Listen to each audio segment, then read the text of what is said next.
Selamat pagi buat kita semuanya.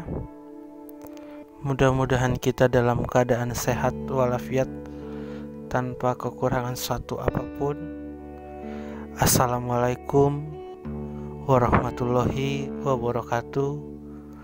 Salam sejahtera, salam, Om Swastiastu, Namo Buddhaya, salam kebajikan. Kami dari kelompok 2 ingin mempresentasikan topik kami, yaitu mengenal arsit area. Arsit area mungkin lebih kita kenal dengan sisi udara bandara. Apa itu arsit area? Arsit area adalah bagian dari bandara yang berhubungan dengan kegiatan take off atau lepas landas maupun landing atau pendaratan.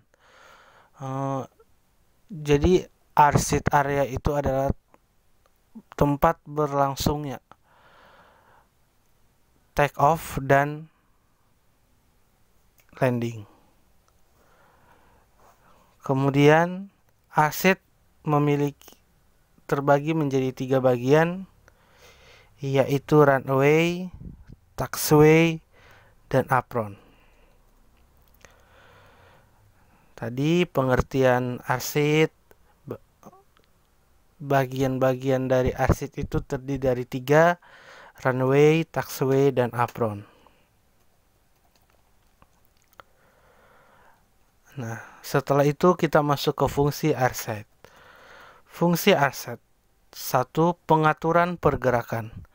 Mengatur pergerakan pesawat udara dengan tujuan untuk menghindari adanya tabrakan antar pesawat udara dan pesawat udara dengan obstacle. Yang kedua, pengaturan ke apron.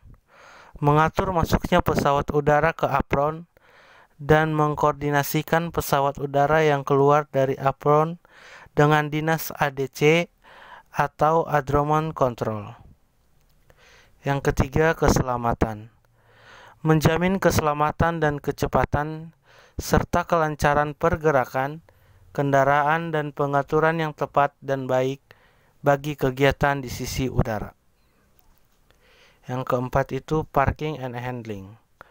Menyiapkan aircraft parking standard allocation terlebih dahulu untuk mempermudah parking and handling pesawat udara yang bersangkutan. Yang kelima itu control tower governance. Mengadakan pengaturan terhadap engine run up, aircraft towing, memonitor startup clearance yang diberikan control tower untuk meningkatkan keselamatan dan kelancaran lalu lintas di apron. Yang ketujuh itu muffler. Menyediakan muffler dan follow me service. Yang kedelapan, informasi. Memberikan atau menyebarkan informasi kepada operator mengenai hal-hal yang berkaitan dengan adanya suatu kegiatan yang sedang berlangsung yang berpengaruh terhadap kegiatan operasi lalu lintas di apron. Yang kedelapan, kebersihan. Menjamin kebersihan apron dengan melaksanakan dan menetapkan suatu program inspeksi dan standar pencemaran yang ketat. Yang kesembilan itu dukungan. Menyediakan dukungan dan bantuan pesawat udara yang sedang dalam keadaan emergensi. Slide selanjutnya akan dilanjutkan oleh teman saya, Saudara Teguh Abdullah. Baik, melanjutkan presentasi yang disampaikan oleh rekan saya, Johan Samuel. Kali ini di slide ke-6 kita akan membahas yang namanya bagian-bagian daripada arsit area. Arsit area sendiri itu terdiri dari menara ATC, garbarata, service route, terminal, apron, runway, dan taxiway.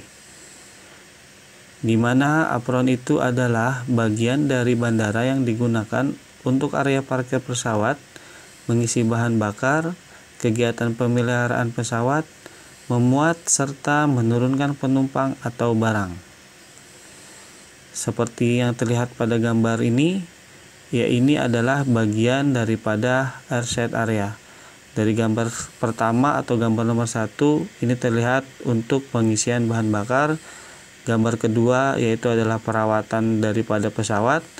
Gambar ketiga adalah naik dan turunnya penumpang. Dan gambar keempat adalah untuk memuat barang.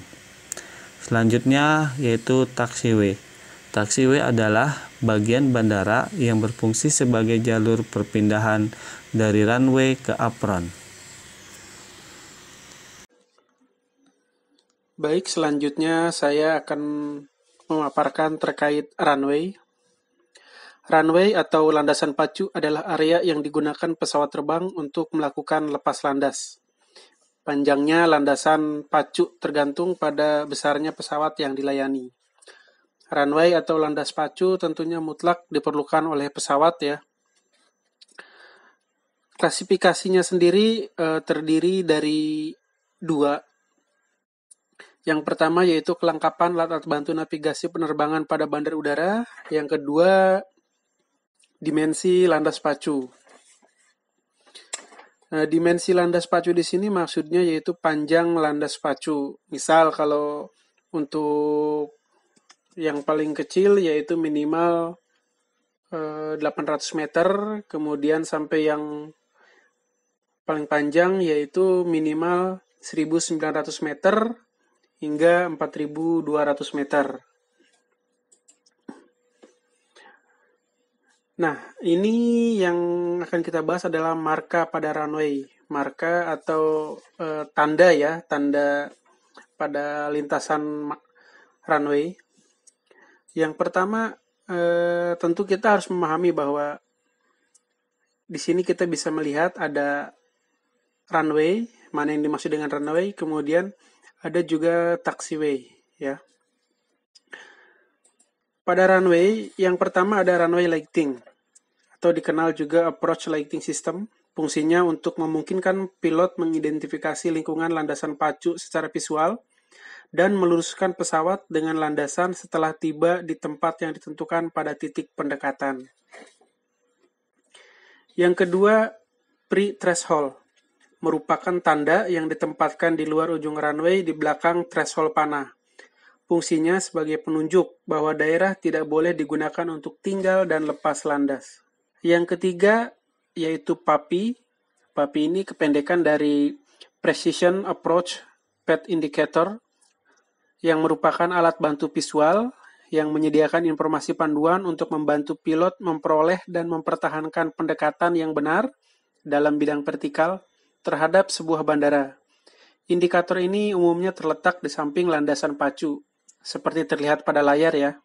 Yang keempat yaitu runway designator. Ini merupakan garis berwarna putih dalam bentuk 2 angka atau kombinasi 2 angka dan 1 huruf tertentu, terletak pada threshold dan runway centerline marking sebagai identitas runway. Fungsinya yaitu sebagai petunjuk arah runway yang digunakan untuk lepas landas dan pendaratan. Kemudian yang kelima ada centerline, garis putih pada tengah-tengah runway sebagai pemandu pergerakan arah pesawat di sepanjang runway. Yang keenam, ini namanya touchdown zone, tanda pada runway yang terdiri dari garis-garis berwarna putih, berpasangan di kiri kanan garis tengah runway sebagai penunjuk panjang runway yang masih tersedia. Ya, sekali lagi yang masih tersedia pada saat melakukan pendaratan. Yang ketujuh, aiming point, tanda di runway yang terdiri dari 2 garis lebar berwarna putih sebagai penunjuk tempat pertama roda pesawat yang diharapkan untuk menyentuh runway saat mendarat. Kemudian yang ke-8 ada namanya threshold, tanda berupa garis putih sejajar dengan arah runway yang terletak 6 meter dari awal runway yang berfungsi sebagai tanda permulaan yang digunakan untuk pendaratan.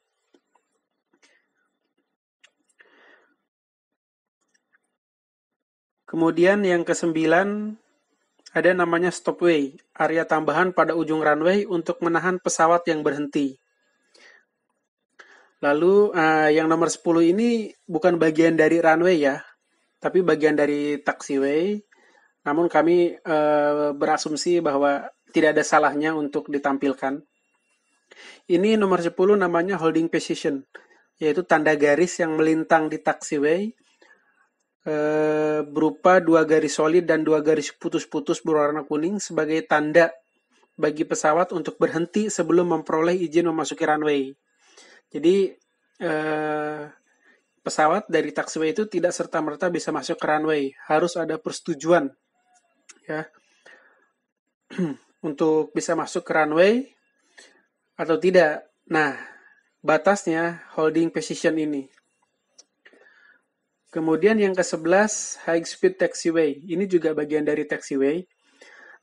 Ini merupakan area yang dimaksudkan agar pesawat dapat segera meninggalkan area landasan pacu dan memungkinkan pesawat lain menggunakan landasan pacu.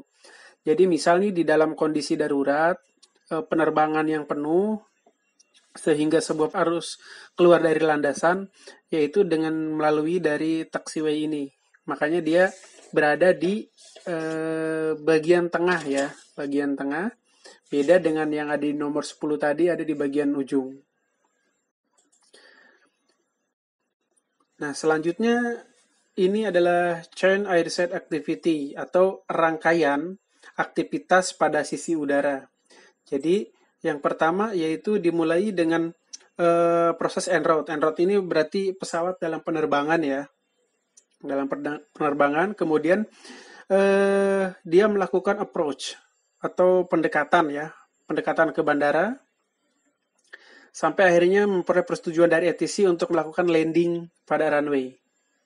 Nah, setelah landing, pesawat kemudian masuk ke dalam taxiway.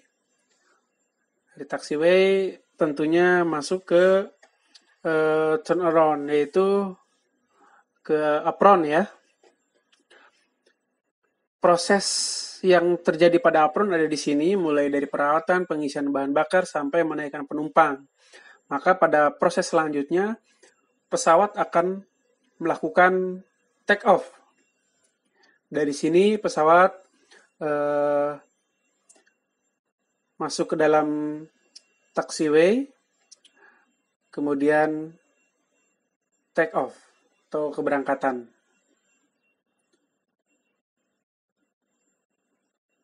Nah, ini terkait peraturan marka daerah pergerakan pesawat di Indonesia. Terkait peraturannya, tentu marka-marka yang ada di runway atau taxiway tadi tidak bisa serta-merta, tidak bisa asal, ada aturannya.